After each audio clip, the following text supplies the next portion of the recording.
নমস্কার, good morning. Christmas ট্রিটা খুব ভালো না কেন? ভালো তো লাগবে, কেননা তোমার ভাই বানিয়েছে। যে ভাই সকাল থেকে রাত পর্যন্ত এইটাই বানাচ্ছে। এইটা ফাইনাল লুকটা রেডি করার সাথে সাথে কিছু চিন্তিত থাকবে যারা এসে দাঁড়িয়ে থাকবে, ভাই ছবিটা তুলে দে, ছবিটা তুলে দে, ছবিটা তুলে দিলাম। আর ফাইনালি আমাদের রিজোর্টটাকে কিন্তু আমরা খুব ভালো মতন সাজিয়েছিলাম, ঠিক আছে? তোমরা দেখে নাও কি সুন্দর সাজিয়েছি আমরা, এত সুন্দর।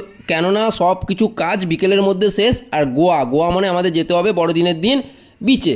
তো তাই আমরাও বিচে বেরিয়ে চলে আসি সবাই মিলে, চারজন ডিউটি শেষে বিচে এসে আমাদের নজর চলে যায় সি ফুডের দিকে। কিন্তু সি ফুডের এত দাম, এই মাছটা বলছে লাইভ বারবিকিউ, পুরো গোটা মাছটাকে আগুনে জ্বালিয়ে পুড়িয়ে তোমার সামনে দিয়ে দেবে, 2200 টাকা নেবে। একটা ছোট্ট স্যাকে চলে আসি, স্যাকে আরামসে বসবো বলে, ঠিক আছে? আর সামনে সমুদ্র তোমরা দেখতে পাচ্ছ, ভিউটা কিন্তু অসম ভিউ আছে। তো আমরা ফাইনালি একটা স্যাকে বসে টেস্ট করলাম, টেস্টও খুব দারুণ ছিল, দারুণ।